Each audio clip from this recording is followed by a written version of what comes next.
Let's give this soup a try.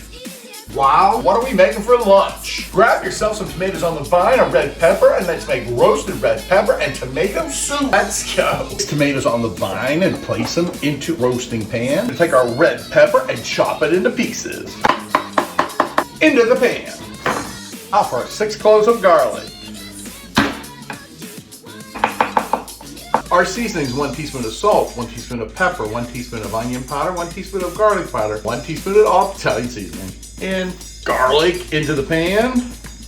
Couple sprigs of thyme. A drizzle of olive oil.